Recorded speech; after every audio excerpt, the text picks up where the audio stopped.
গুম করে দেয়, খুঁজে পাওয়া যায় না। বাচ্চাগুলো এখানে দাঁড়িয়ে স্প্রিং বললো আপনাদের সামনেই। কোথায় মাঝখানে আমাকে বিদ্রুপ করে বলতেছিল যে আমরা পালাবো না, তাই না? তারপর যে পালাতেই হয়, দেশের বাইরে যাবো না, তাই না?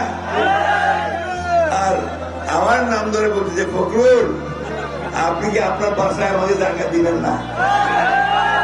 এখন আমি ওনাকে বলতে চাই, আসেন আমার বাসায় আসেন। আপনি কোথায় চলে গেছেন দেশবাসী জানে না, পাবলিক জানে না। অনেকে বলে যে ভারতে চলে গেছে। কেন ভাই ভারতে কেন? দেশটা আপনার, আপনি এখানে নির্বাচন করেন, এখানকার নেতা, তা আপনাকে ভারতে পাঠাতে হয়েছে কেন? যে আপনি এই দেশের মানুষের বিরুদ্ধে, বাংলাদেশের বিরুদ্ধে আপনি কাজ করছেন। যখন চুরি করেন তখন মনে থাকে না, যখন অত্যাচার করেন তখন মনে থাকে না, তখন মনে করেন যে এই ক্ষমতাটা আপনার চিরস্থায়ী। যখন সমস্ত চক্রান্ত, ষড়যন্ত্র, অপবাদ, অপপ্রচার চলছে তাকে খাটো করে দেখানোর জন্য, তাকে খলনায়ক করে দেখানোর জন্য, কিন্তু জিয়াউর রহমানকে এই দেশের মানুষের মনের ভেতর থেকে কেউ কেড়ে নিতে পারে না বন্ধু।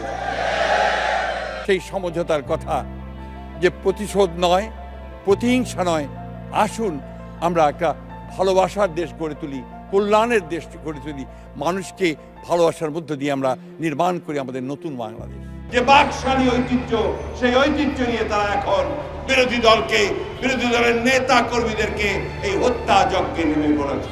ভোটের অধিকার, ভোটের অধিকার, তাতে ইনশাআল্লাহ বাংলাদেশের জনগণ জয়ী হবে। সিগন্যালে থামে গাড়ি, হকার ছেলেপেলার, ইয়াং ছেলেপেলার সমস্ত আসে, এসে দিতে গিয়েই দেখে স্যার আমি তো বিএনপি করতাম লক্ষ্মীপুরে, এত মামলা পালিয়ে চলে এসেছি, এখন এখানে হকারি করছি।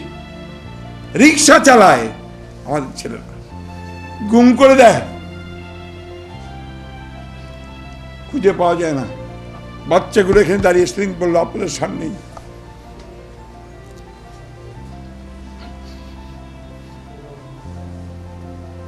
আমি দুঃখিত, দেখতে দেখতে আমি খুব আবেগপ্রবণ হয়ে গেছি।